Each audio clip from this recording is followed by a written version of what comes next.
Subscribe to our channel for more gripping stories. Don't forget to hit that like button. This story contains themes of betrayal, regret, and the challenging journey of redemption. Reader discretion is advised. "I swear you'll never see me again," Sarah screamed, her voice raw with fury as she signed the divorce papers. Mark smirked, a cold, dismissive look in his eyes. Perfect. One less woman to worry about. 3 years later, he walked into the city's most exclusive restaurant, and what he saw froze him to his core, forever changing his world. The sleek black Aston Martin Vantage glided to a silent halt in front of the Obsidian Table, the most exclusive and outrageously expensive restaurant in all of New York City. Mark Sterling adjusted his platinum Rolex as the valet rushed to take his keys. At 42, he was the living embodiment of corporate success. Owner of the nation's largest luxury hotel chain, with a fortune exceeding $300 million, and a reputation that preceded him in every elite circle. "Good evening, Mr. Sterling," the valet greeted with an almost exaggerated bow. "It's an honor to have you back at our establishment." Mark nodded, that cold, calculated smile he had perfected over years of ruthless negotiations fixed on his face. His bespoke Tom Ford suit, worth $15,000, fit his athletic physique perfectly, maintained thanks to a personal trainer who cost him more per month than most people's annual salaries. Every step he took resonated with the authority of a man who had never known the meaning of the word no. Tonight was special.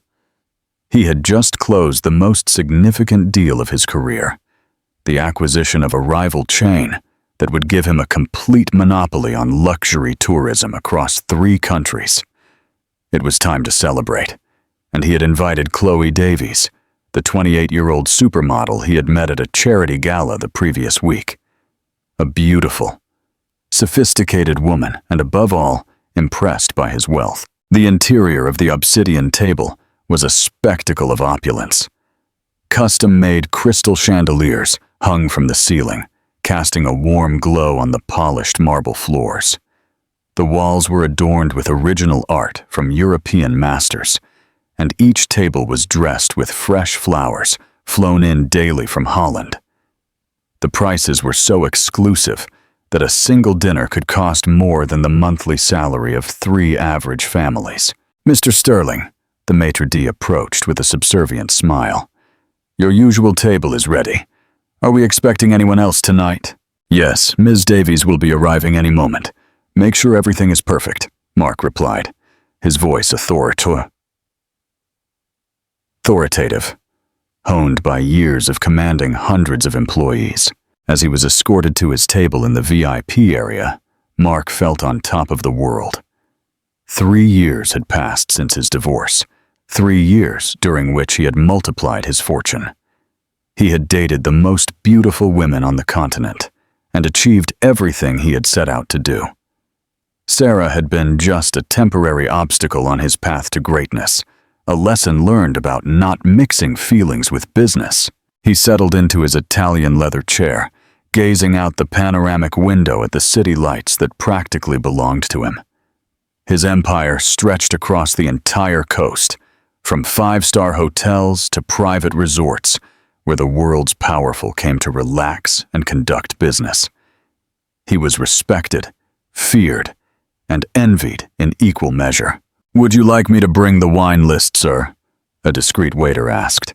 "The bottle of Chateau Lafite Rothschild 2005, he replied, without even looking at the young man. "And make sure it's at the exact temperature." Mark took out his gold-plated phone and checked his messages. Chloe had texted that she would be a few minutes late due to traffic. Perfect. That gave him time to review emails from his international managers and confirm tomorrow's meetings in Paris. As he responded to a message about the construction of his new hotel in Monaco, a figure approached his table with a bottle of wine.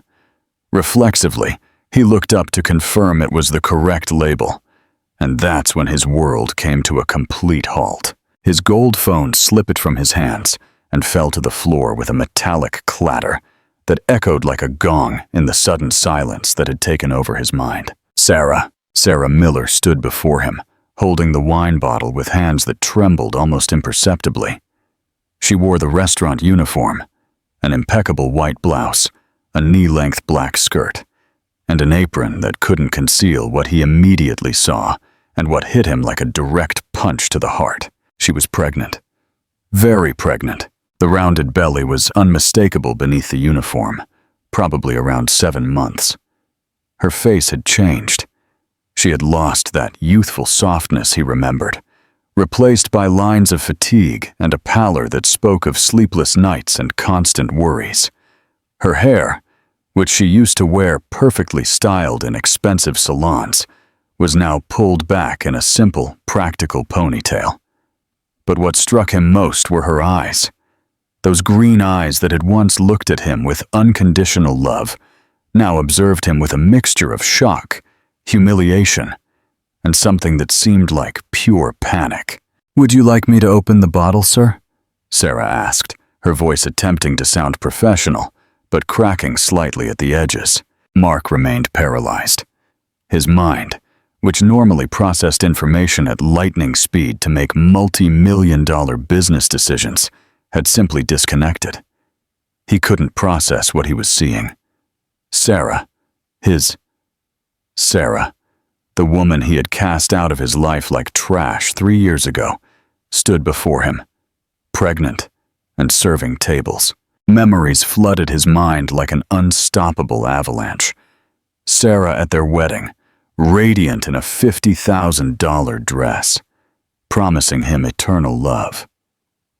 Sarah in their penthouse, cooking for him on Sunday mornings, humming softly as she made his coffee exactly how he liked it.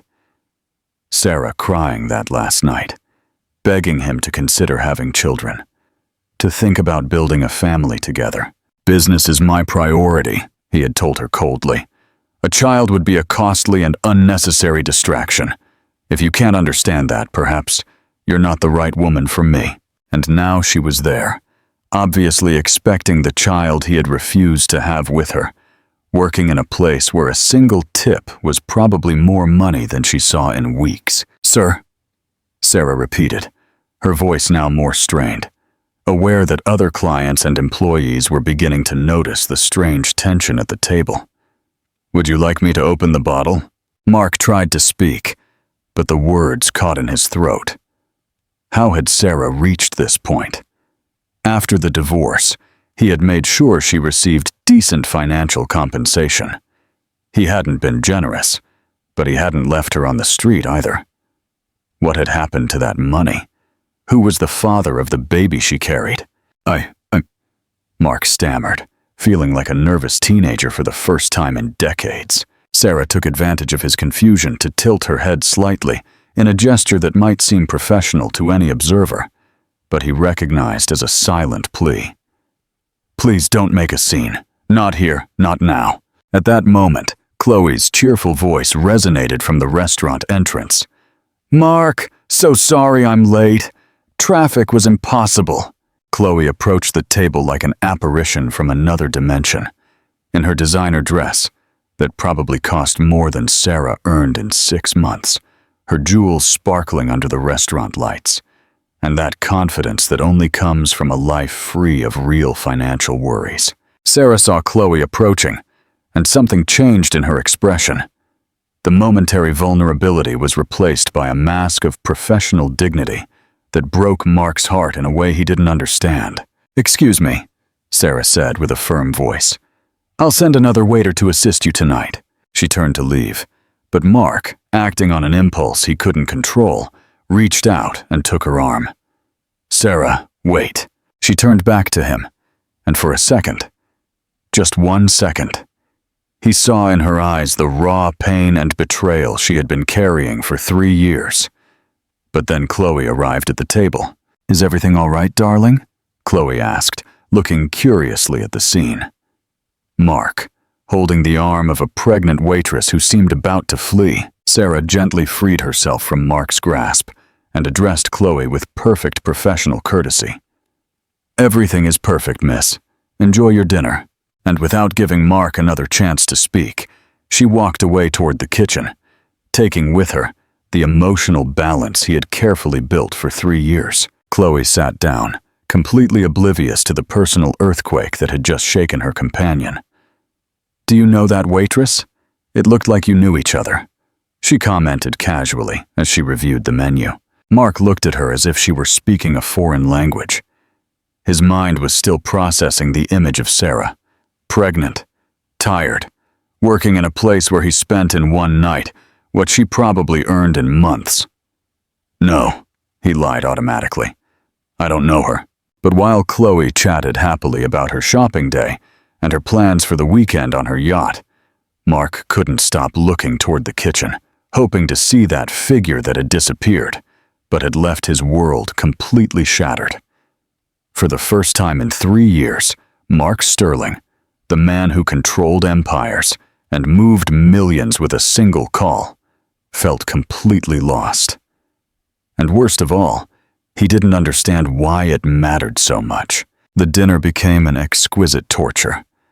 Mark pretended to listen to Chloe talk about her latest photo shoot in Milan, but his eyes obsessively searched for any trace of Sarah among the waiters coming and going. Every time a female figure appeared in his peripheral vision, his heart raced, only to plummet when he realized it wasn't her. "Mark, are you listening to me?" Chloe had stopped talking and was looking at him with a mixture of annoyance and concern. "You've been strange since you arrived. Did something happen in business?"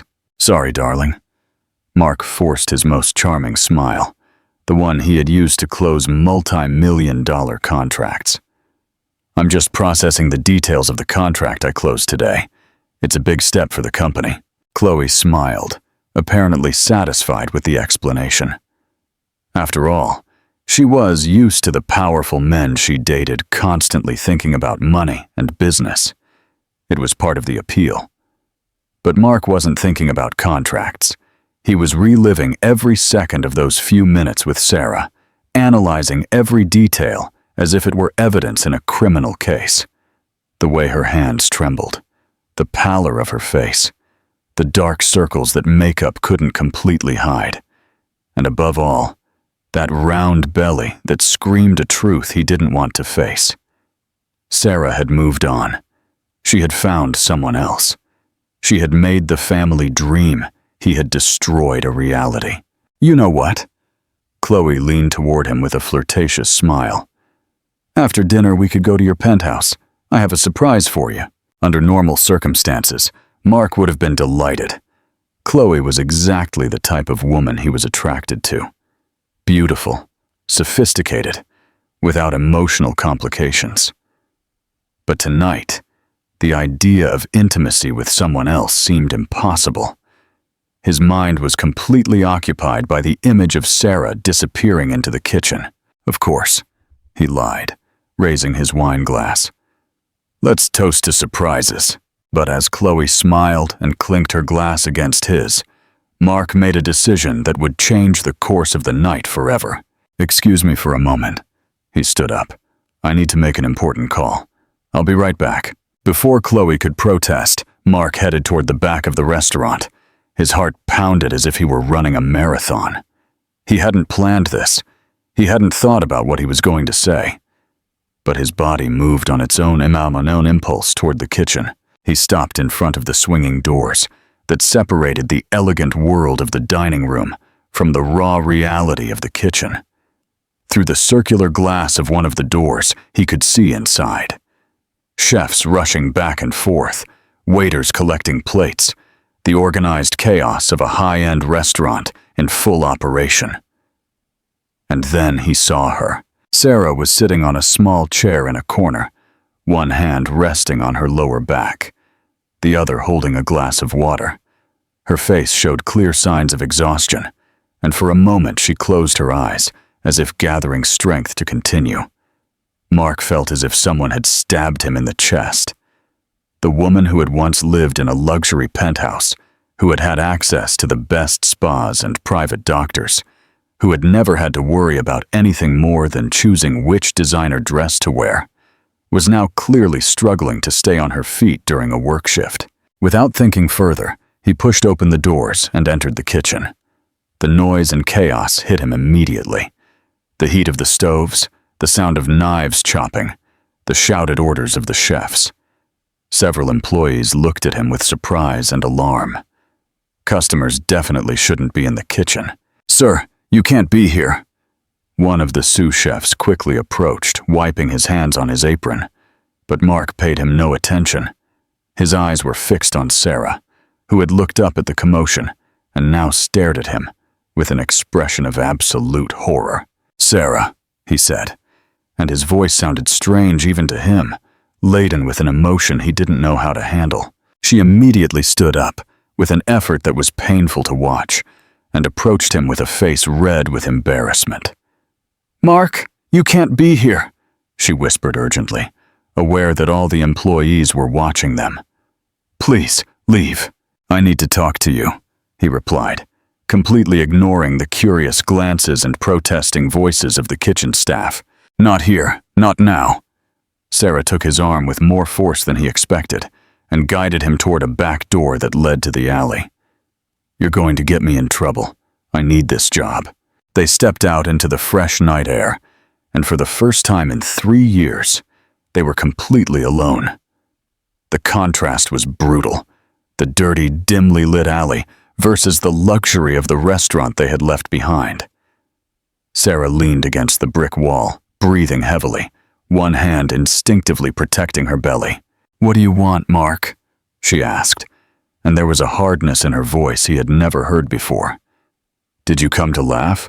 To confirm you were right about me? I didn't know you were working here." Mark felt like an idiot, stammering meaningless words. "I didn't know you were pregnant." Sarah let out a bitter laugh that broke his heart. "Of course you didn't know. Why would you? 3 years ago, you told me very clearly that you wanted nothing more to do with my life." Memories of that final night returned like daggers. Sarah crying, begging him to reconsider the divorce. He, cold as ice, handing her the already prepared papers and telling her she could sign amicably, or his lawyers would ensure she didn't receive a penny. "The divorce money," Mark murmured. "I gave you enough to be set for years." Sarah's expression changed, becoming even harder. "The divorce money? You mean the $50,000 you gave me after 5 years of marriage, after I built my entire life around yours?" Mark felt as if he had been slapped. In his mind, $50,000 had been a generous amount. For him, it was what he spent in a weekend. But now, seeing Sarah pregnant and working as a waitress, he realized how ridiculously inadequate that sum had been. "Sarah, I thought—" "You thought what?" She interrupted him, and for the first time there were tears in her eyes. "You thought with 50,000 I could support myself for the rest of my life. You thought after 5 years of being your wife, where my only job was to be perfect for your business events, it would be easy to find work?" Mark was speechless.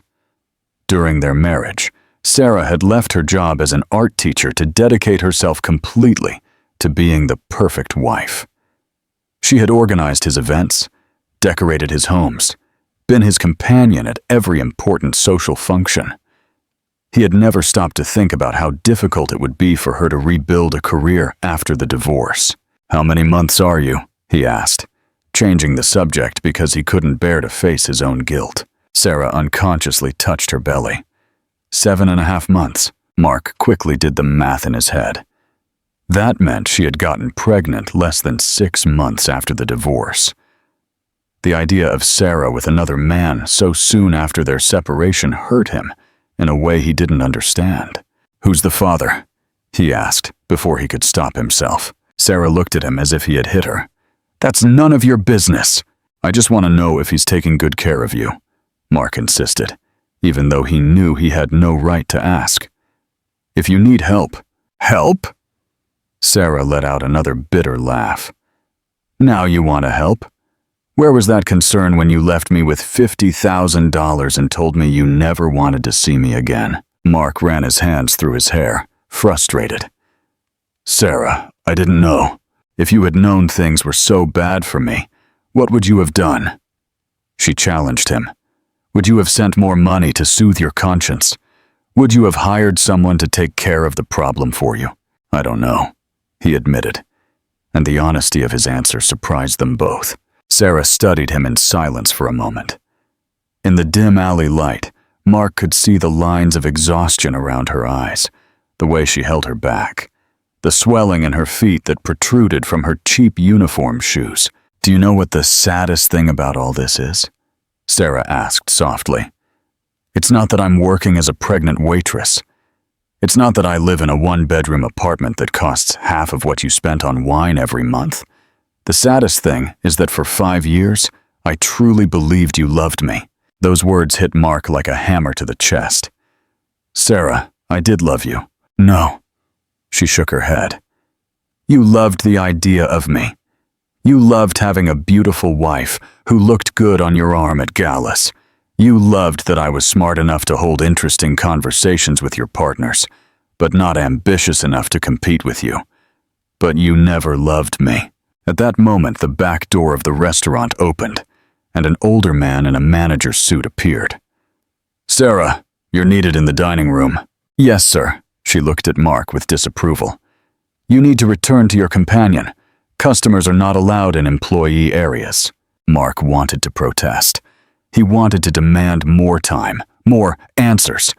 But the look of panic on Sarah's face stopped him. Please, she whispered, don't make me lose this job. It's all I have. Without another word, Sarah headed back inside, leaving Mark alone in the alley, with more questions than answers, and a pain in his chest he didn't know how to relieve. When he returned to his table, Chloe was waiting with an impatient expression. Where were you? Your food's getting cold. Mark sat down and looked at his $200 plate, the same price Sarah probably earned in an entire night's work. For the first time in his life, the luxury surrounding him seemed obscene. Chloe, he said suddenly, I think we should leave. But as he paid the bill with his unlimited black card, his mind was already formulating a plan. This encounter was far from over. What do you think Mark's plan is? Share your predictions in the comments. Mark didn't sleep that night, nor the next, nor the one after that. From his $20 million penthouse, with panoramic views of the entire city, he stayed awake until dawn, gazing out the windows at the flickering lights below. Somewhere among those lights was Sarah, probably in a small, cheap apartment, struggling to sleep with a 7.5-month belly while worrying about paying the month's bills. The image tormented him. For 3 years, he had managed to convince himself that he had made the right decision. Marriage had been a mistake. Sarah had been too emotional, too dependent, too human for the world he lived in. He had told himself that she would be better off without him, that she would find someone more suited to her domestic needs. But seeing her in that restaurant had shattered all his justifications. Mr. Sterling. Carmen, his personal assistant, pulled him from his thoughts. It's 10:30 a.m. Your meeting with the Japanese investors is in an hour. Mark turned from the window, aware that he was wearing the same clothes as the day before. Carmen looked at him with professional but discreet concern. In the 5 years she had worked for him, she had never seen him so discomposed. Cancel the meeting, Mark said, his voice hoarse from lack of sleep. Sir? Carmen blinked in surprise. But it's the Tokyo Hotel's contract. They've flown specifically to... Let Robert handle it. Tell them I have a family emergency. Carmen opened her mouth to protest, but something in Mark's expression stopped her. In 5 years, he had never canceled an important meeting.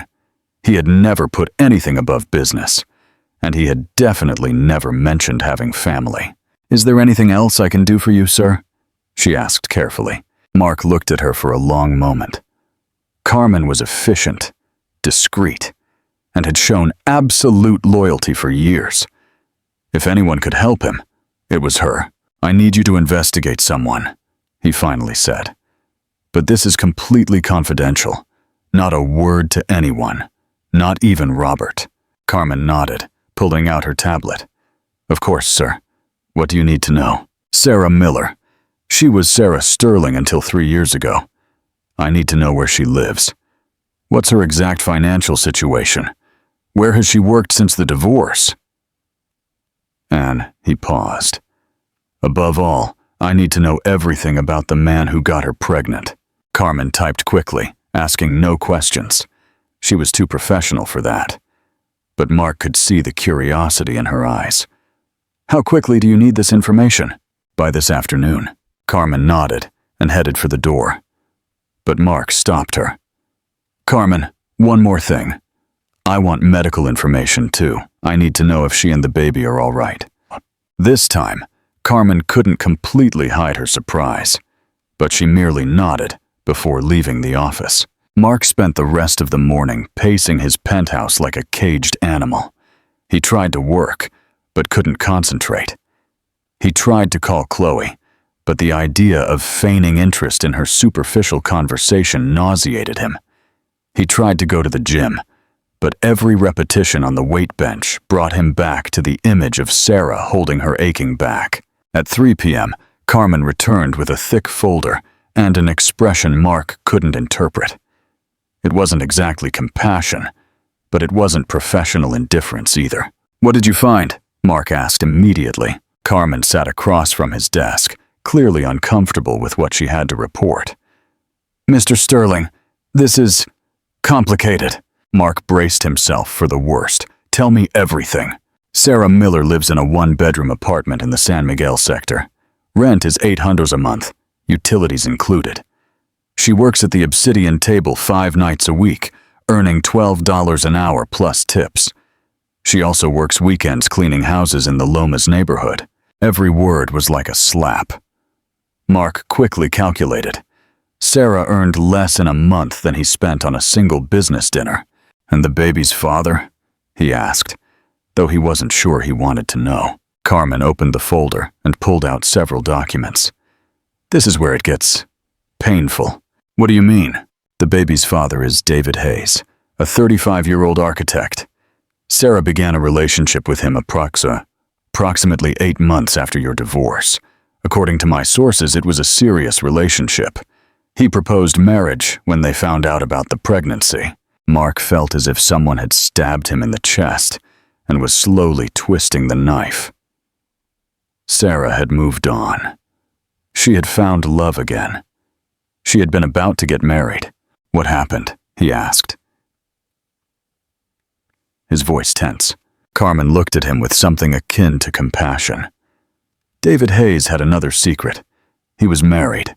Married? Married for 8 years with 2 young children. Sarah didn't know. She discovered the truth when she was 5 months pregnant, when his legitimate wife showed up at her apartment. Mark closed his eyes, imagining the scene. Sarah, pregnant and excited about her new life, discovering that the man she loved had been deceiving her all along. And what did he do? He told her it had all been a mistake, that he had never planned to leave his family.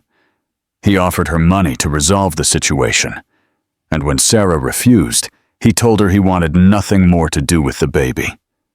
Carmen paused. That was 2 months ago. He hasn't contacted her since. The information hit Mark like an avalanche. Sarah had found love after him.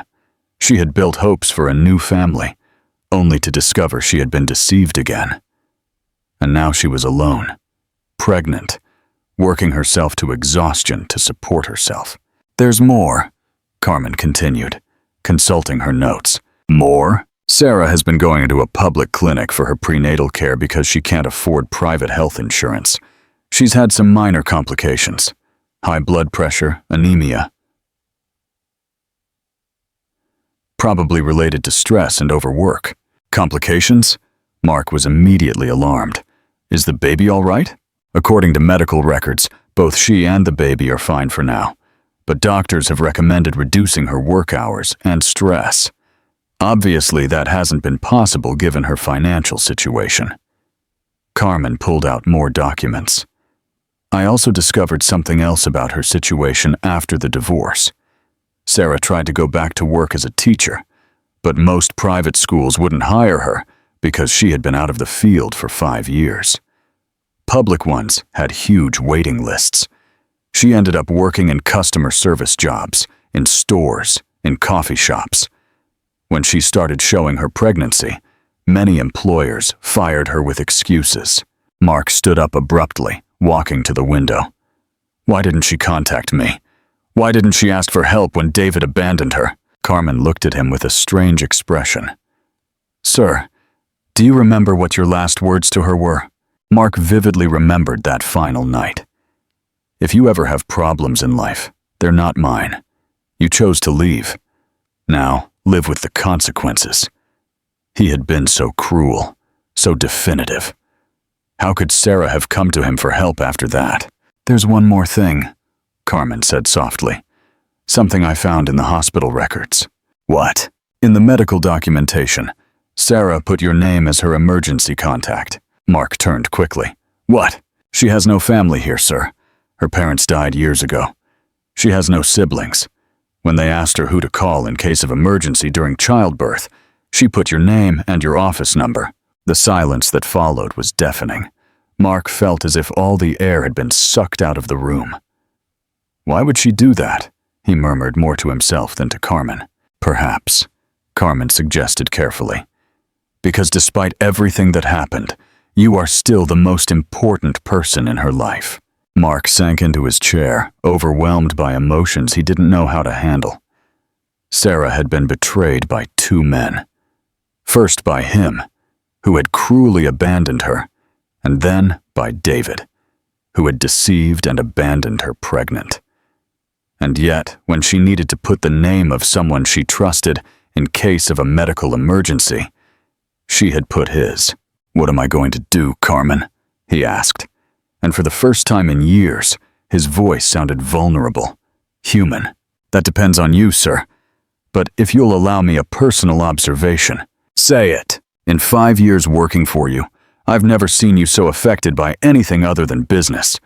And Sarah Miller is the only person I've seen who makes you behave like a real human being instead of a money-making machine. Mark looked at Carmen in surprise. She had never spoken so directly. What do you suggest? I suggest you go see her, but not as the millionaire CEO who's going to rescue the damsel in distress. Go as the man who still loves her and wants a chance to be better than he was before. Mark stood up with a determination he hadn't felt in years. You're right, but first, I want you to do something for me. Whatever you need. Contact the best private obstetrician in the city, Dr. Evans at St. Jude's Hospital. Arrange an appointment for Sarah under a false name if necessary. And I want you to anonymously pay her rent for the next 6 months. What if she refuses to accept the help? Then I'll find another way, Mark replied, heading for the door. But I'm not going to allow the woman I love to raise her child in poverty when I have the power to change that. Carmen remained silent for a moment. Sir? What? Are you sure you want to do this? Sarah isn't just a pregnant ex-wife who needs help. She's a woman who has been betrayed by 2 men, who is fighting to maintain her dignity while raising a child alone. If you're going to re-enter her life, you have to be prepared to stay. She can't bear to be abandoned a 3rd time. Mark stopped at the door, considering Carmen's words. For 3 years, he had lived believing he needed no one, that love was a weakness, that family was a distraction from important business. But seeing Sarah pregnant and struggling alone had shattered all those beliefs. Carmen, for 3 years I've been the richest and most miserable man in the country.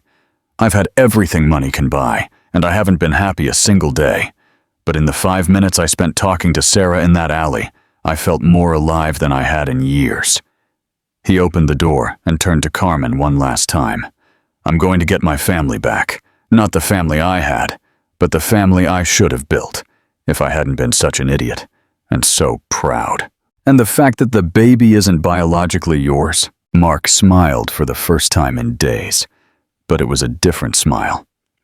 It wasn't the cold, calculated smile of the ruthless CEO. It was the smile of a man who had finally found something worth fighting for. Carmen, that baby is going to grow up without a father because a coward abandoned him. If Sarah gives me the chance, I'm going to be the best father that child could ever have, no matter who fathered him." As the elevator took him to the parking lot, Mark no longer thought about multi-million-dollar contracts or business empires. He thought about Sarah cleaning houses at 7 months pregnant. He thought about her crying alone in her apartment when David abandoned her. He thought about her putting his name as an emergency contact because she had no one else. But above all, he thought about the opportunity life was giving him to be the man he should have been from the beginning. The war to win Sarah back had begun. And this time, he wasn't going to lose. What do you think will happen next? Leave your predictions in the comments below. Mark arrived at the Obsidian table at 7:30 p.m., but this time, he didn't arrive in his black Bentley with a chauffeur. He had left the luxury car at home and taken a taxi, aware that appearing with all his ostentation would be exactly the opposite of what he needed to do. Tonight, he wasn't the millionaire CEO visiting an exclusive restaurant. He was a desperate man trying to win back the woman he had lost due to his own stupidity. He stood on the sidewalk for 10 full minutes, watching through the restaurant windows, searching for Sarah among the waiters who moved elegantly between tables. His heart pounded so loudly he could hear it over the traffic noise. He had no plan. He hadn't rehearsed what to say. He just knew he couldn't spend another night knowing what he now knew without doing something about it. When he finally saw her, his legs almost gave out. Sarah was attending a table of businessmen, smiling professionally as she took their order. But Mark could see beyond the professional mask. He could see how she discreetly held her lower back when she thought no one was looking. He could see the fatigue in her eyes. He could see how she had put on extra foundation to hide the dark circles. And he could see her belly, more prominent now that he had seen her in profile, carrying the child of a man who had abandoned her without looking back. "Do you have a reservation, sir?" the maitre d' asked when he finally entered the restaurant. "No, but—" Mark began. Then he stopped. He couldn't use his name. Sarah worked here, and if her colleagues found out that the millionaire CEO Mark Sterling was there for her, it could get her into trouble. "Could you give me a table in the section where that waitress is working?" He pointed discreetly towards Sarah. The maitre d' followed his gaze and frowned slightly. "Sir, Sarah is attending the VIP area tonight. Those tables require a minimum consumption of $500.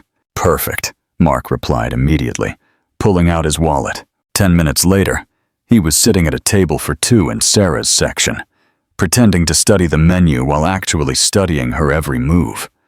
The way she moved slower than normal. The way she breathed deeply before lifting heavy trays.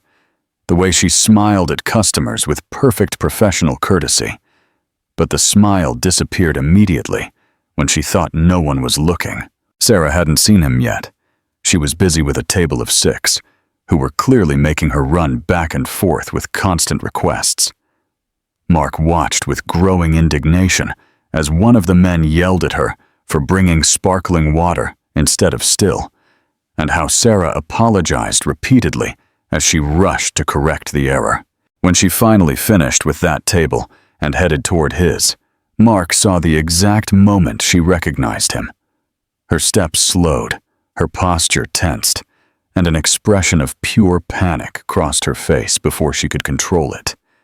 She approached his table with the same professional expression she had used the night before, but Mark could see her hands trembling slightly as she held her notepad.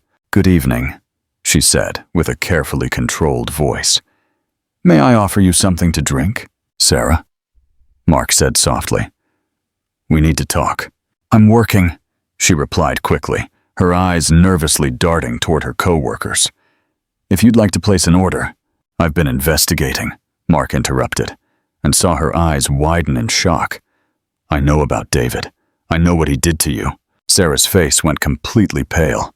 Her notepad slipped from her hands and fell to the floor with a clatter that made several people turn to look. "You can't be here talking about that," Sarah whispered desperately, bending down to pick up the notepad. "Please, Mark, they'll fire me." "Then come with me." Mark stood up. "Let's go somewhere we can talk privately."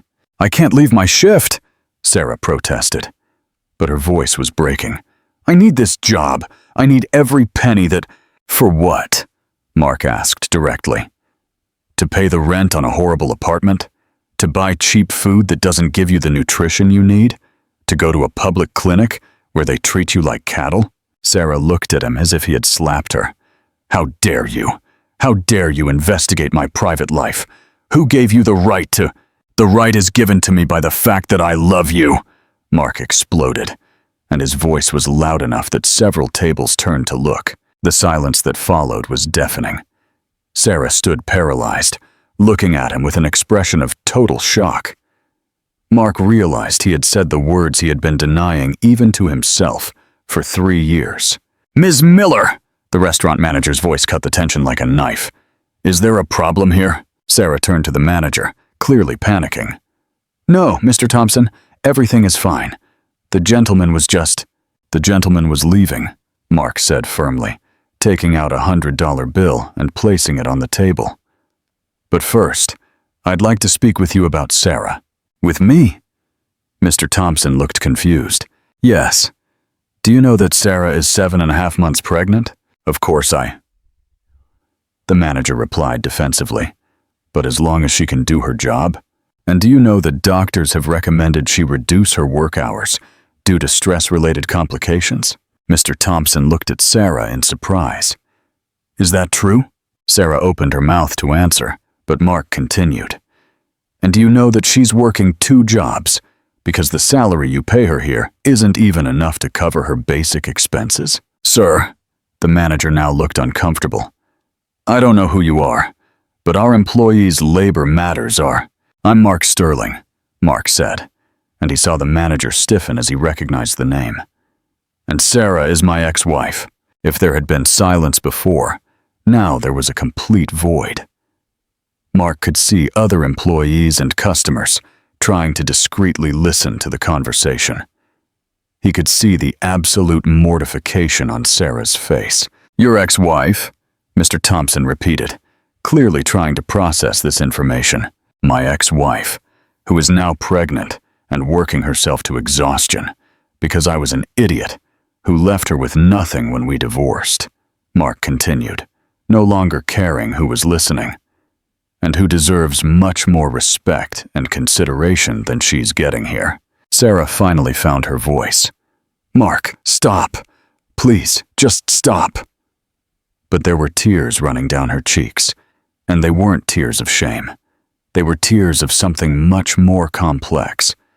Relief, confusion, fear, and maybe, just maybe, a little of the old hope that had been buried for 3 years. "Mr. Sterling," the manager was clearly nervous now, probably calculating how much money someone like Mark spent at the restaurant. "If there's anything we can do to better accommodate Sarah—" "What you can do," Mark said firmly, "is give her the rest of the night off. I'll pay for any lost tips." "That's not necessary," Sarah protested weakly. "Yes, it is." Mark looked her directly in the eyes. "Because we're going to dinner, somewhere you can sit comfortably, order what you really want to eat, and talk without worrying about impressing customers." "I can't," Sarah whispered.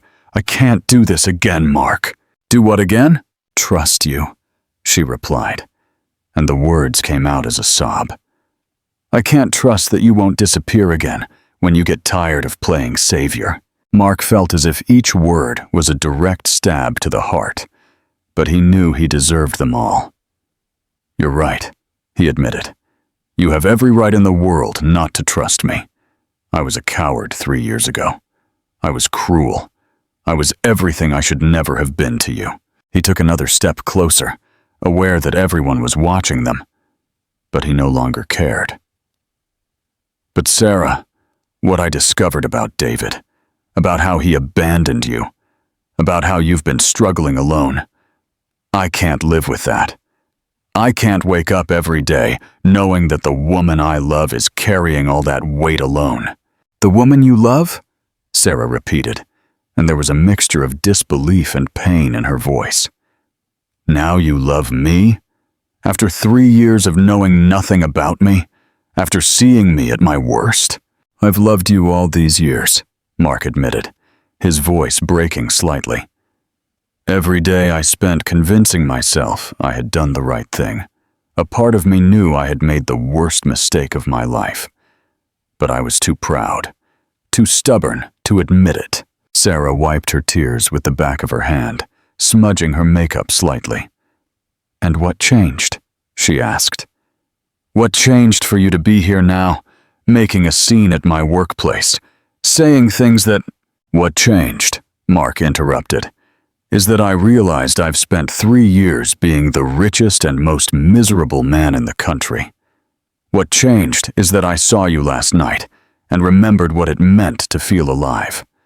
What changed is that I discovered you've been betrayed by 2 men, and I can't be the second man to abandon you without fighting for you. The silence that followed was different. It wasn't the awkward silence of a few minutes ago. It was the silence of 2 people truly looking at each other for the first time in 3 years, seeing not the idealized or demonized versions they had built in their minds, but the real people standing before them. Sarah, Mr. Thompson gently interrupted. Do you want to take the rest of the night off? There will be no problem with your job. Sarah looked between the manager and Mark, clearly torn by the decision. If you come with me, Mark said softly. It won't be like before. It won't be the millionaire rescuing the damsel in distress. It will be 2 people who hurt each other, trying to see if they can heal together. Sarah closed her eyes for a long moment, as if gathering courage to make a decision that could change her life forever. When she opened them, there was a silent determination in them. Give me 5 minutes to change, she finally said. Mark felt as if he could fly. Really? A dinner? Sarah quickly clarified. A conversation. That's all I'm promising. That's all I'm asking, Mark replied, though they both knew he was lying. He was asking for much more than that. He was asking for a second chance to be the man he should have been from the beginning. He was asking for the opportunity to love not only Sarah, but the child she carried.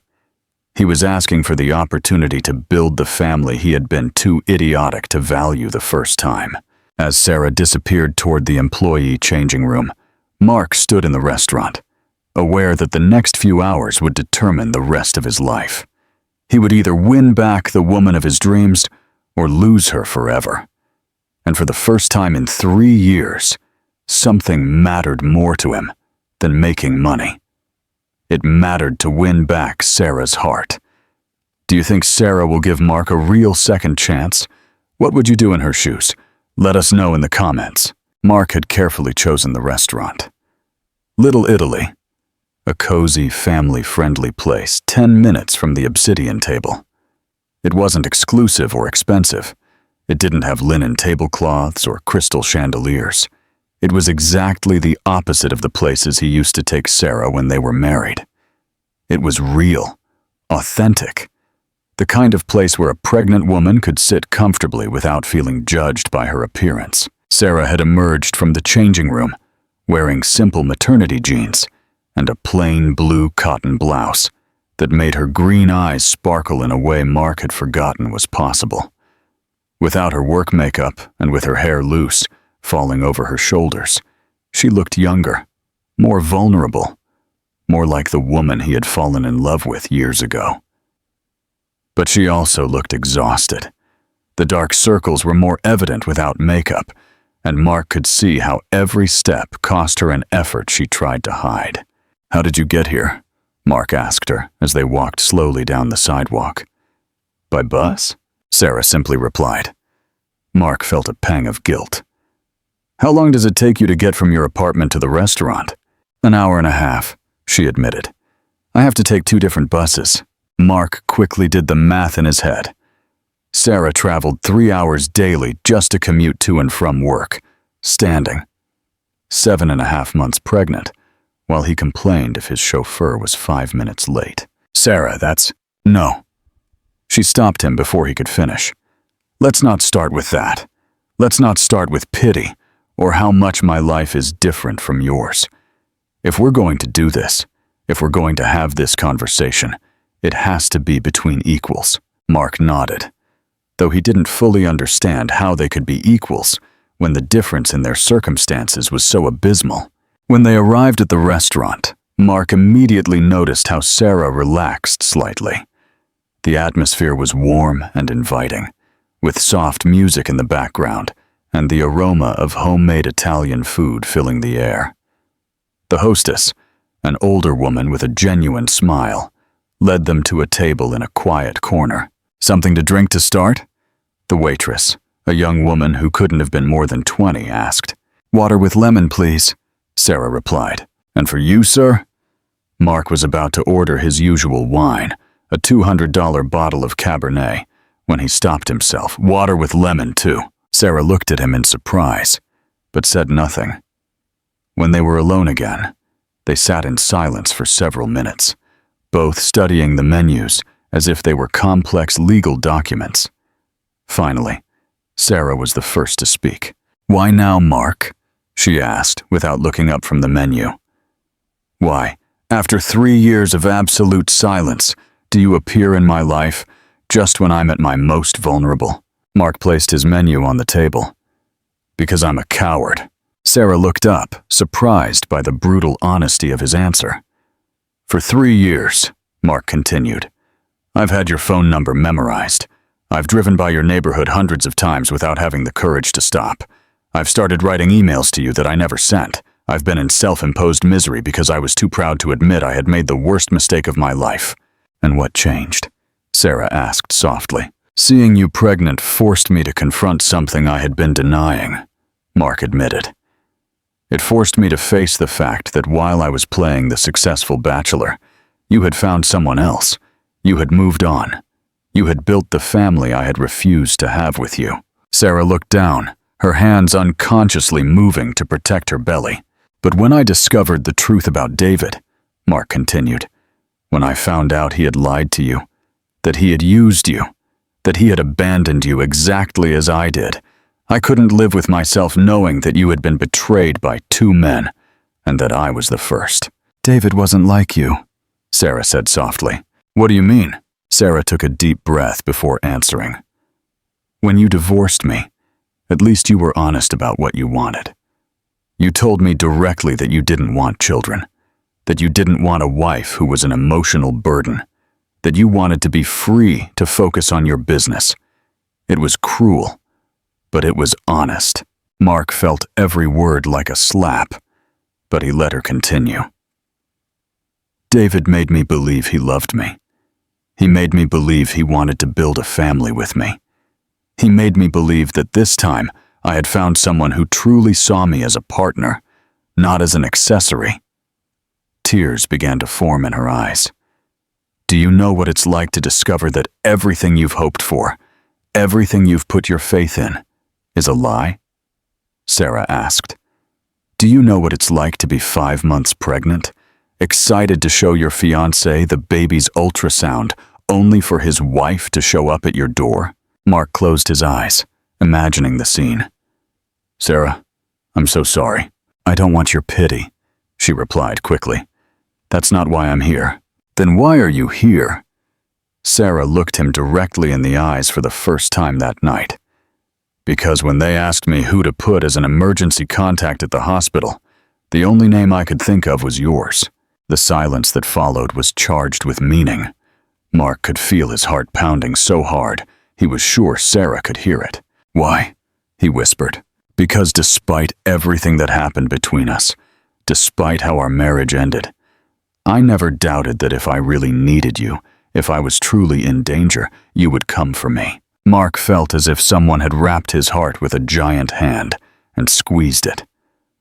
"I would always come for you," he admitted. "Always." At that moment, the waitress returned. "Have you decided what you're going to order?" Sarah ordered simple tomato pasta and a small salad. Mark ordered the same, although he would normally have ordered the most expensive dish on the menu. When they were alone again, Sarah continued. "Do you know what the real difference between you two was?" "What?" You broke my heart because you were honest about who you were. You told me from the beginning that business was your priority, that you didn't want emotional complications. I was the idiot who thought I could change you. Mark opened his mouth to protest, but Sarah continued. David broke my heart because he lied about who he was. He made me believe he was the man I needed, when in reality, he was a liar who already had a family. Sarah, but the most important difference, she interrupted him, is that with you, even in our worst moments, I never felt you were a bad man. I felt you were a man who was afraid to love. With David, when I discovered the truth, I realized he was simply a bad man. Mark leaned forward. And what am I now? Sarah studied him for a long moment. I don't know. That's the truth. I don't know if you're the same scared man from 3 years ago or if you've really changed. What would I have to do to prove to you that I've changed? I don't know, Sarah admitted. But I do know what you can't do. What? You can't show up in my life as the millionaire savior who's going to rescue me from my poverty. You can't use your money to buy me back, and you can't promise me things you're not sure you can deliver. Mark nodded. What can I do then? Sarah placed her hands on her belly, looking down for a moment before looking back at him. You can tell me the truth about why you're really here, not the romantic version about lost love. The real truth. Mark took a deep breath. This was his chance to be completely honest, or lose her forever. The truth, he began slowly, is that for 3 years I've been empty. I've made more money, expanded my empire, dated beautiful women, and felt nothing real, nothing genuine. Sarah listened in silence. The truth is that seeing you pregnant made me realize that while I was playing the successful bachelor, you had moved on and found what I had been too cowardly to seek with you. And that bothered you. It shattered me, Mark admitted. It shattered me because it made me realize that I had lost not only a wife, but the opportunity to be a father, to have a real family, to have something in my life that mattered more than the numbers in a bank account. Mark paused as their food arrived, but neither of them started eating immediately. And now what do you want? Sarah asked. I want the opportunity to be the man I should have been with you. I want the opportunity to love not only you, but the baby you're carrying. I want the opportunity to be the father that child deserves, even if I'm not his biological father. Sarah blinked in surprise. You know he's not yours. Yes, Mark replied without hesitation. And I don't care. A child is going to grow up without a father because a coward abandoned him. If you give me the chance, I'm going to be the best father that child could ever have. Tears began to stream down Sarah's cheeks. Why would you do that? Because I love you, Mark replied simply. Because I've wasted 3 years pretending I didn't love you, and I don't want to waste another day. And because that baby is going to be part of you, which automatically makes him the most important thing in the world to me. Sarah wiped her tears with a napkin. Mark, this isn't a romantic movie. This is real life. Being a father to a baby that's not biologically yours, especially when the mother has been betrayed by 2 men, isn't just a romantic decision you make in a restaurant. I know, Mark replied. That's why I'm not asking for an answer tonight. I'm asking for the opportunity to prove to you that I'm serious. How? Mark took a deep breath. Let me help you with the pregnancy, not as the millionaire who rescues you, but as the man who loves you and wants to make sure you and the baby are all right. Let me take you to your doctor's appointments. Let me be there when the baby is born. Let me prove to you day after day that I'm not going to disappear. Sarah looked at him for a long moment. What if you find out it's harder than you thought? What if the baby cries all night? What if I have postpartum depression? What if the reality of having a family isn't as romantic as it seems now? Then we'll face it together, Mark replied without hesitation. As it should have been from the beginning. Sarah finally took a bite of her pasta, chewing slowly as she processed everything she had heard. I have one condition, she finally said. Whatever it is, if we do this, if I give you this chance, It can't be gradual. You can't start by being the weekend boyfriend who shows up when it's convenient. If you want to be part of our lives, you have to be completely committed from the beginning. Mark nodded immediately. What does that mean exactly? It means that when the baby is born, you're going to be there. When he has colic at 3 a.m., you're going to be there. When he needs diaper changes, you're going to be there. When I'm exhausted and hormonal and completely impossible to bear, you're going to be there. I'll be there, Mark promised. And your businesses? I can run my company from anywhere. Technology allows me to have virtual meetings, sign contracts electronically, and I have capable employees who can handle daily operations. Sarah smiled for the first time all night, though it was a small, cautious smile. Mark Sterling, the obsessive workaholic, is willing to work from home to change diapers. Mark Sterling, the man who lost the most important woman in his life for being an obsessive idiot with work, is willing to do whatever it takes not to lose this second chance, he corrected. Sarah put her fork on the table and looked at him directly. One chance, she finally said. I'm going to give you one chance. But Mark, if you hurt me again, if you disappear when things get tough, if you decide this isn't what you really wanted, there won't be a third chance. Mark felt as if he had won the lottery and climbed Everest at the same time. There will be no need for a third chance, he promised. This time I'm going to do it right. As they finished their dinner, talking about doctors and baby preparations and plans for the future, Mark realized something fundamental. For the first time in 3 years, he was completely happy. He hadn't closed a multi-million-dollar contract. He hadn't won a business competition. He hadn't acquired a new property. He had simply regained the hope of having a family, and that was worth more than all the money in the world. What do you think of Mark's transformation? Is he truly changed? Let us know your thoughts in the comments. Mark woke up at 5:30 a.m. the following Monday with a feeling he hadn't experienced in years. Real purpose. It wasn't the artificial adrenaline of closing a multi-million-dollar contract or the empty satisfaction of beating a competitor. It was something much deeper and more terrifying. Genuine responsibility towards another person. Sarah had a doctor's appointment at 9 a.m. at the public clinic, and he had insisted on taking her. Over the past 3 days, since their revealing dinner, they had talked on the phone every night. Cautious but gradually warmer conversations, where he learned details about her pregnancy that filled him with both excitement and devastating guilt for everything he had missed. He showered quickly and got dressed, but for the first time in decades, he didn't put on one of his $5,000 suits. Instead, he chose jeans and a simple cotton shirt. He wanted to look approachable, normal, like someone who could be genuinely comfortable in a public clinic where Sarah had been receiving prenatal care. His chauffeur, Carlos, waited for him at the building entrance as always, but Mark stopped him before he could open the Bentley's door. Carlos, I'm driving myself today, he told him, heading towards his more discreet BMW. Carlos looked at him as if he had announced he was going to the moon. Sir, and Carlos, Mark stopped. Cancel all my meetings this week. I'll be busy with personal matters. During the drive to Sarah's apartment, Mark felt a mixture of nervousness and anticipation he hadn't felt since his first teenage date.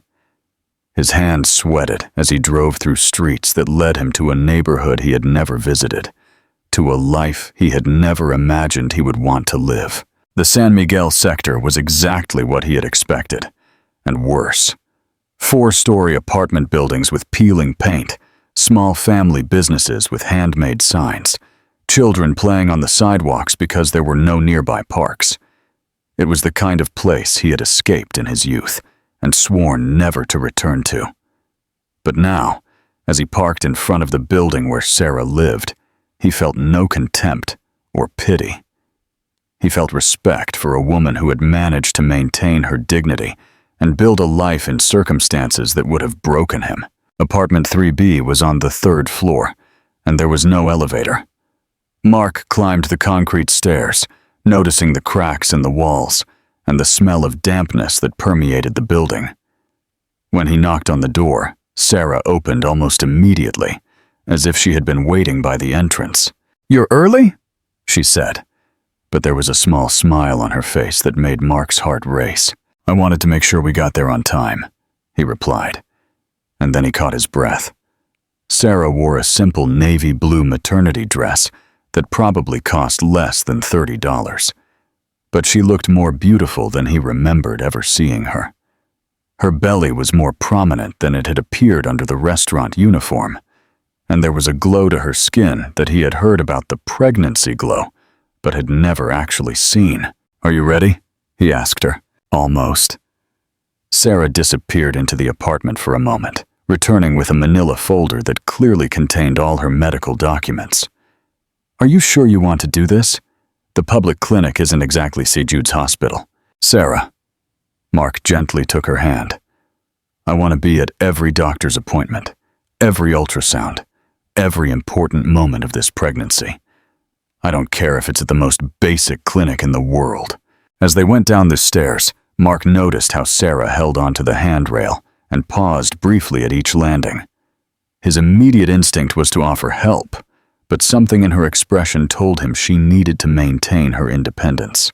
"How are you feeling this morning?" he asked instead. "Fine," Sarah replied automatically.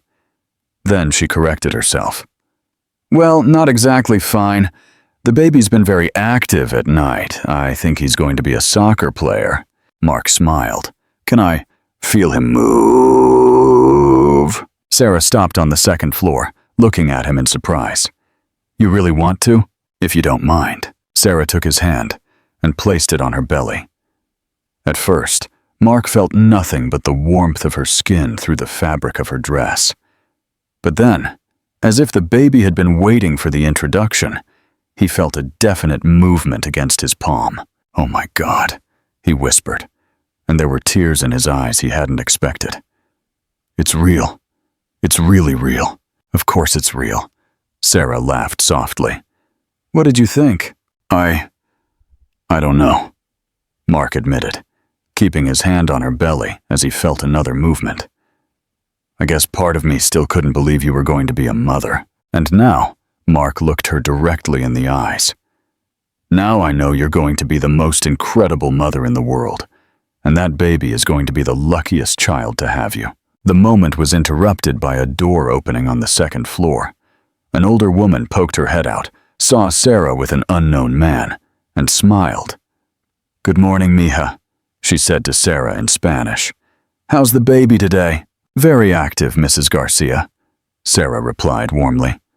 "Mark, this is my neighbor, Mrs. Garcia." "Mrs. Garcia, this is Mark." Mrs. Garcia studied Mark with the evaluating gaze of an older woman who had seen enough life to judge a person's character in seconds.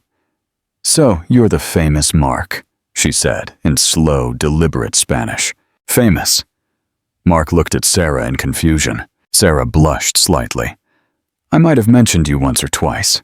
More like once or twice every day," Mrs. Garcia corrected with a knowing smile. "I hope you're a better man than she deserves, because this girl is a treasure." "Yes, ma'am," Mark replied in his perfect Spanish, surprising both Sarah and Mrs. Garcia. "I'm going to do my best to live up to her." Mrs. Garcia nodded in approval. "Good. And if you don't, the whole neighborhood will know." As they continued down to the car, Sarah looked at him curiously. "I didn't know you spoke Spanish so well." "I grew up in these kinds of neighborhoods," Mark admitted. "Before my company took off, before the expensive suits and luxury cars. But it had been so long since I used it that I thought I had forgotten." "You never mentioned that when we were married." "When we were married, I was trying to be someone I wasn't," Mark replied honestly. "I was trying to convince myself that I had completely left my past behind." When they reached the car, Sarah paused at the sight of the BMW. "Is this your car?" "One of them," Mark admitted. "Would you prefer we took a taxi?" "No, it's much more normal than I expected." "I'm trying to be more normal," Mark smiled, though I'm not sure it's working. The drive to the clinic took 20 minutes. during which Sarah told him about her experiences with the public health system. Mark listened with growing horror to stories about canceled appointments, long waiting times, and doctors who treated her in a hurry because they had too many patients and too little time. "Sarah," Mark said, when they parked in front of the clinic, "why didn't you tell me how bad your medical care was?" "When was I going to tell you?" she replied. "During the 3 years we didn't speak?" Guilt hit him like a wave.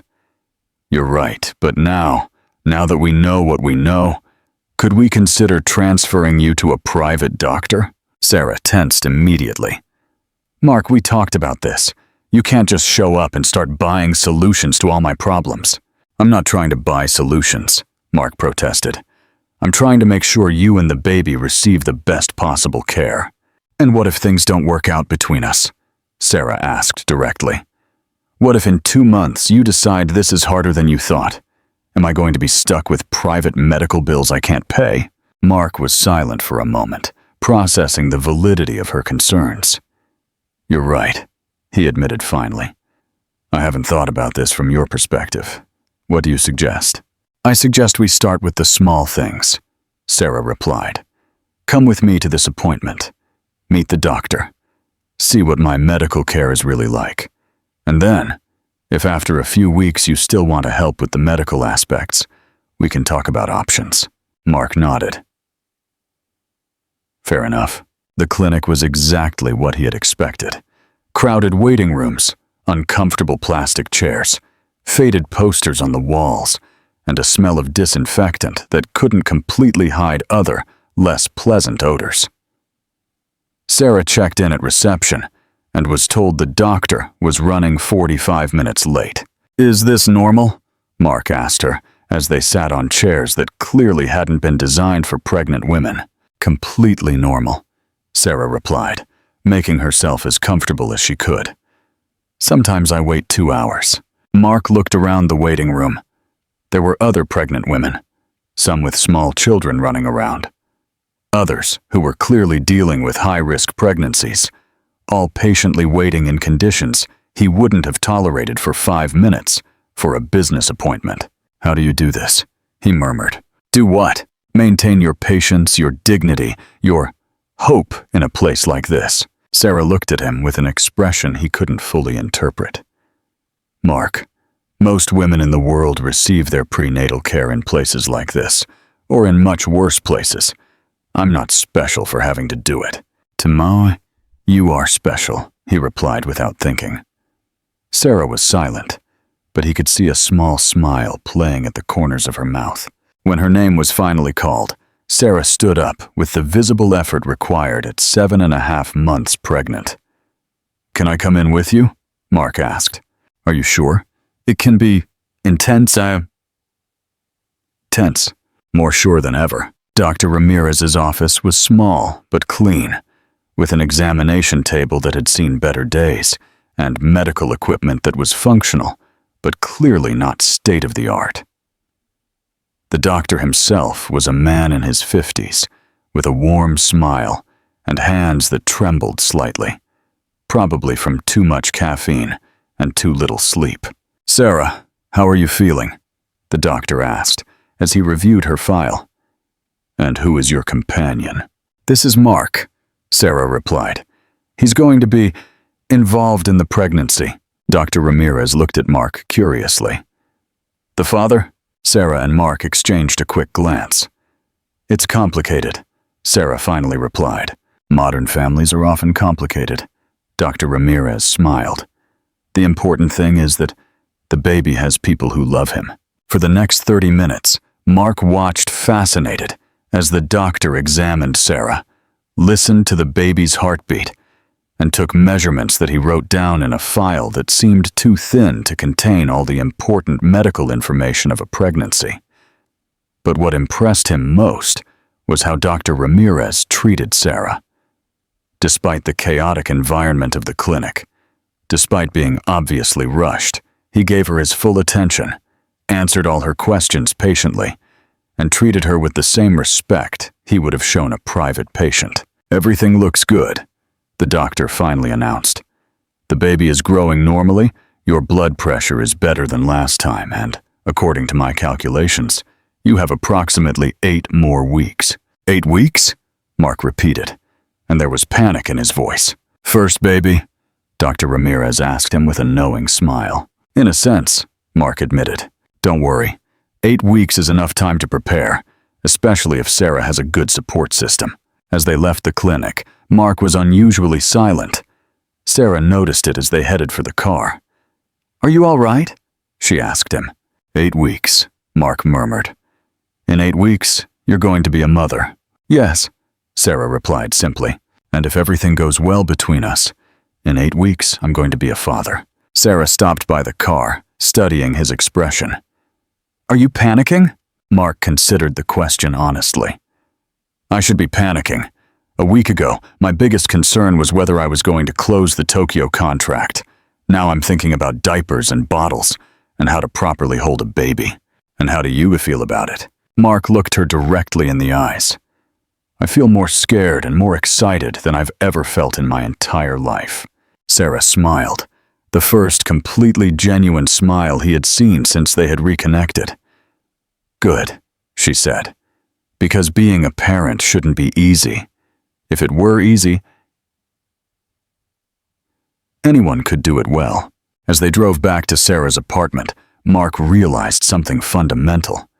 For the first time in his adult life, he was facing something he couldn't buy, manipulate, or control with his wealth and power. He was going to have to earn his place in this family day by day, decision by decision, moment by moment. And the idea, instead of terrifying him, filled him with a determination he had never felt before. This time, he was going to do it right, because Sarah and that baby deserved nothing less than his best. And he was determined to give it to them. What do you think of Mark's commitment? Do you believe he's truly ready for fatherhood? Share your thoughts. Mark woke up at 3:47 a.m., not to an alarm, but to the sound he had learned to recognize immediately. Sarah's short, sharp breaths in the bed beside him. In the last 3 weeks, since he had officially moved into her apartment, after discreetly renovating it to be more comfortable, he had developed an internal radar to detect any sign that labor might be starting. Are you okay? He murmured, softly turning on the night lamp. Sarah was sitting on the edge of the bed, one hand on her lower back, the other on her massive belly. At 39 weeks, she looked like she had swallowed a basketball, but to Mark, she had never been more beautiful. I think it's time, she whispered, and there was a mixture of excitement and pure terror in her voice. Mark sat up immediately, fully awake. Over the past few weeks, he had practiced this moment in his mind hundreds of times. He had read all the books about childbirth. He had taken prenatal classes with Sarah. He had packed and repacked the hospital bag 3 times. How long have you been feeling contractions? He asked, his voice calm even though his heart was racing like a Ferrari engine. Since midnight, Sarah admitted. I didn't want to wake you until I was sure. Sarah. Mark stood up and knelt in front of her, taking her hands. You promised me you'd wake me immediately when it started. We're in this together, remember? The last 2 months had been the most radical transformation of Mark's life. He had cut his work hours in half. He had learned to cook healthy meals for pregnant women. He had painted the baby's room with his own hands.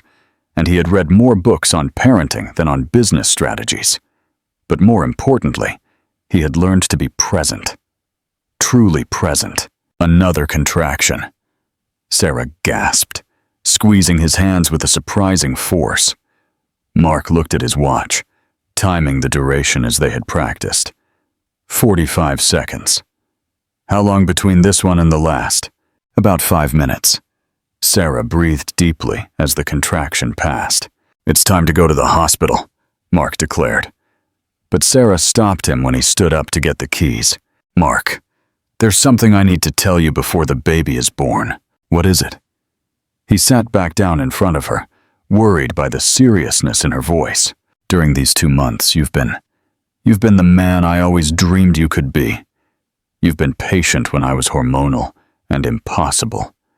You've been there for every doctor's appointment, every midnight craving, every moment of panic. You've read more books about babies than I have. Tears began to roll down her cheeks. But I need you to know that what you did for me, what you sacrificed to be here, is more than I ever expected from anyone. Mark felt as if his heart would explode. Sarah, I didn't sacrifice anything. I gained everything. Another contraction, she whispered. And this time, Mark could see it was more intense. As he helped her breathe through the contraction, Mark realized something that filled him with such intense emotion he could barely breathe. In a few hours, he was going to meet his son. Because that's what the baby had come to mean to him. His son, regardless of biology. The trip to the hospital was a mixture of controlled panic and pure emotion. Sarah had contractions every 3 minutes now, and Mark drove with one hand while holding hers with the other. Do you remember what you said that night at the restaurant? Sarah asked during a pause between contractions. What specifically? I said a lot of stupid things that night. Sarah laughed despite the pain. You said you wanted the opportunity to be the father this baby deserved. And I meant it, Mark replied immediately. I know, and I want you to know that you already are. You've been his father from the moment you decided to stay. When they arrived at the hospital, everything became a blur of activity. Nurses, doctors, forms, rumors, beeping machines. But through all the chaos, Mark never let go of Sarah's hand. For the next 8 hours, he lived every contraction with her. He breathed through every moment of pain. He encouraged her when she was exhausted, and he became her anchor in the sea of intensity that is labor. I can see the head, the doctor shouted at 11:47 a.m. Sarah, with the next contraction, I need you to push with everything you've got. Mark looked where the doctor was pointing and saw something that changed him forever. The tiny head of his son, covered in dark hair, making his way into the world. Oh my God, he whispered, and there were tears running down his face. Sarah, I can see him. I can see our baby. Our baby? Sarah asked between gasps. Our baby, Mark confirmed without hesitation. Completely ours. With a final contraction that made Sarah scream with an intensity Mark had never heard, the baby fully emerged into the world. It's a boy, the doctor announced. Immediately, the room filled with the most beautiful sound Mark had ever heard, the strong, healthy cry of his son. Dad wants to cut the cord? The nurse asked, extending a pair of scissors toward Mark. For a moment, Mark froze. Dad? They were calling him Dad. Go, Sarah whispered, with a smile that was pure light. Cut your son's cord. With trembling hands, Mark cut the umbilical cord, officially separating his son from Sarah's body and making him an independent person. 7 pounds, 4 ounces, the nurse announced after weighing the baby. Completely healthy. When the baby was placed in his arms for the first time, Mark thought his heart would simply stop. The child was perfect. Tiny fingers that immediately gripped his, eyes that opened for a moment to look directly at him, and a face that was a perfect mixture of Sarah and, well, someone else. But that no longer mattered. Hello, little one, Mark murmured, his voice broken by emotion. I'm your dad. I've been waiting for you my whole life. Sarah, exhausted but radiant, extended her arms. Let me see him. Mark carefully placed the baby in Sarah's arms, and the image of the two of them together was something he knew he would remember for the rest of his life. He's perfect, Sarah whispered, examining every detail of her son's face. What are we going to name him? Over the past 2 months, they had discussed names dozens of times, but had never reached a final decision. How about Matthew? Mark suggested.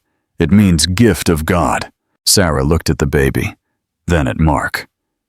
Matthew Sterling. She tried the name. I like it. But what? Are you sure you want him to have your last name? Technically, Sarah. Mark interrupted her gently. There's nothing technical about this. I'm his father in every way that matters, and I want the whole world to know that this is my son. Tears streamed freely down Sarah's face now. You know what? You're right. Matthew Sterling sounds perfect. At that moment, as if he had understood they were talking about him, the baby opened his eyes and looked directly at Mark. And in those dark, innocent eyes, Mark saw his complete future. Sleepless nights and first steps, first words and soccer games, help with homework and conversations about life.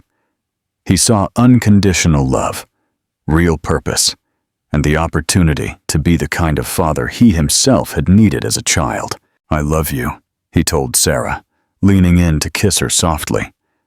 Both of you, more than I thought it was possible to love anyone. We love you too, Sarah whispered against his lips. Right, little one? We love Daddy. What a beautiful ending to this chapter. Share your favorite moment from the story in the comments. 6 months later, Mark was sitting on the living room floor of their new house. Not the mansion he had before, but a normal-sized family home in a safe but unostentatious neighborhood, with Matthew on his lap, reading him a book about farm animals. And this is a cat, Mark said, pointing to the image. Can you say cat? Matthew, now 6 months old, responded with a joyful gurgle that Mark chose to interpret as a perfectly pronounced cat. Sarah entered the living room, carrying 2 cups of coffee, and sat down next to them on the floor.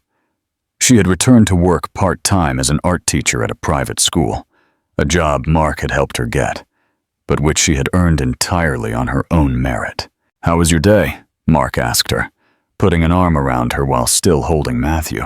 Amazing, Sarah smiled. My students are working on a project about non-traditional families, and I couldn't help but think of us. Are we a non-traditional family? Completely, Sarah laughed. We have the millionaire who left his company to be a full-time dad, the art teacher who fell in love twice with the same man, and the baby who has the most devoted father in the world, despite not sharing his DNA. Mark looked at Matthew, who had grabbed the book and was trying to eat it. You know what? You're right. We're completely non-traditional, and I wouldn't change it for anything in the world. Not even for your old life of uncomplicated luxury? Especially not for that, Mark replied without hesitation. My old life was empty. I had everything money could buy, and nothing that truly mattered. Sarah snuggled closer to him. And what truly matters? Mark looked around their living room, which was a complete mess of baby toys, parenting books, and the small evidences of a life truly lived. He looked at Sarah, who had paint stains on her hands from her day's work and disheveled hair from chasing a 6-month-old. He looked at Matthew, who was now happily drooling on the animal book. This, he said simply, this chaotic, imperfect, completely unpredictable life, this family we built together, this love that is more real than anything I've ever felt before. Even when Matthew wakes us up every 2 hours, Sarah joked. Especially then, Mark laughed. Because those 2 a.m. moments when he cries, and we get up together to calm him, when we work as a team to take care of him, those are the moments when I feel most alive. Sarah stood up and extended her arms towards Matthew. Come here, little one. It's time for your dinner. As Sarah fed Matthew, Mark watched them with a sense of gratitude so intense it almost overwhelmed him. 3 years ago, he had been the richest and most miserable man in the country. He had had everything he thought he wanted, and nothing he truly needed. Now he technically had less money. He had sold most of his properties and put most of his fortune in trusts for Matthew and charities.